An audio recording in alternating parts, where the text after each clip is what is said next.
This is a comedy routine that is called Comedy Set, which is very plain to see.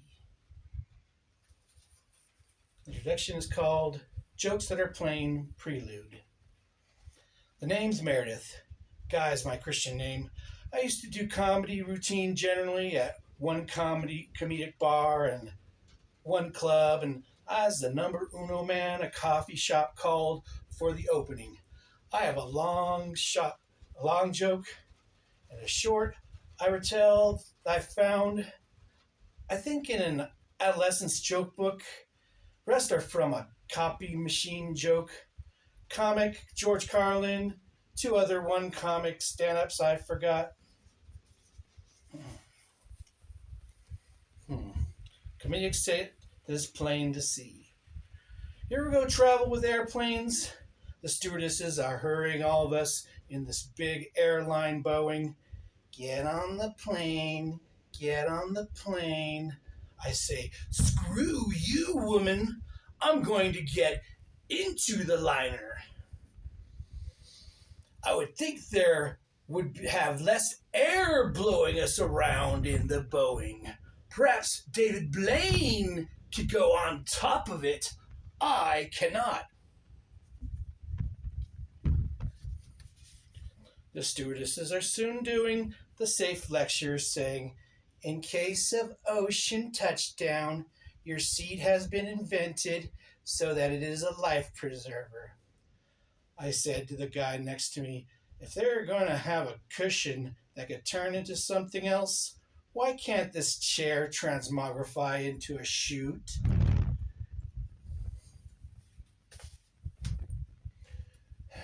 After the safety lecture, the man that's sat next to me says, in case of water landing, my cushion will double as my toilet. Anyway, sitting there on my Boeing, I noticed some girl taking the woman's baby and breastfeeding it. The attendant come over and said, we have a cart for drinks here.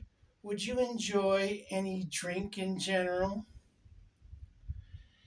I was I'll have what the kid is having. Make it a double.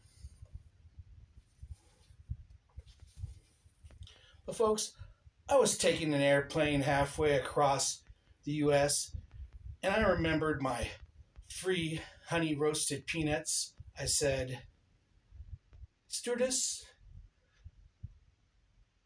the flight attendant stated the point. I'm not a stewardess. I'm called flight attendant.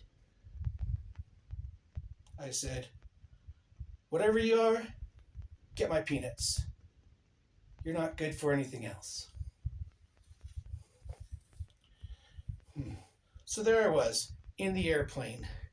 In addition, I probably freak people out when breathing becomes harsh with ascension into the stratosphere. The attendant I sexually harassed. I suppose they merely just have to question if you are privy to psychoanalytical problem of one sort, claustrophobia.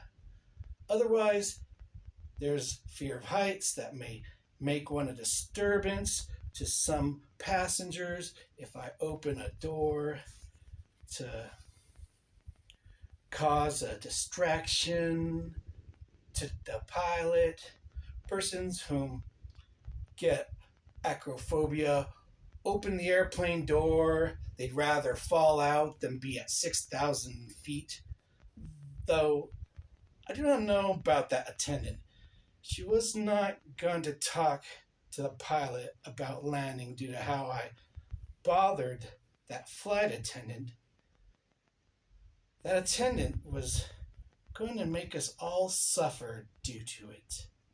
Stewardess says, problem there, buddy? I was all saying, I'm somewhat of a frequent flyer. I'm afraid of flying Thus I am always afraid of crashing a lot. The flight attendant kneel on a kneecap and is all, "Oh, you're not gonna crash a lot. Just once will do you in. Then you'll be too dead to crash again." And she spun around and walked away. But I gotta tell you, the flight was smooth until 10 escaped bank robbers hijacked the Boeing, jumping up with their dynamite strapped to them with machine guns, causing a commotion, demanding to be flown to Mexico amid all that chaos. I wanted to speak to this robber, so I raised my arm. A terrorist stalked up to moi and point a machine gun toward me. Say, "What do you need?" I state, "I do not want to be that sort of person, but can something be done about this current baby crying?" So it turned to be a smooth flight after I dispatched the main terrorist with this toss I made of hot sauce I brought along with me in a tiny bottle that was enough to get past Homeland Security in this terrorist size. I beat down the others using this wood bat for baseball I brang for my foster nephew. But my luck. The pilot must must have an unscheduled landing. Cornfield. As the plane is in descent, we do our emergency position. I look at the emergency placard on back of the seat before me. It says, "In case of unscheduled landing, 1. Put your shoulders to your upper legs. 2. Lower your ears to where they're pressed between your upper legs." All right. 3. Kiss your butt goodbye. Drive safely. That's my set. Good night. That's my time. You've been a great audience.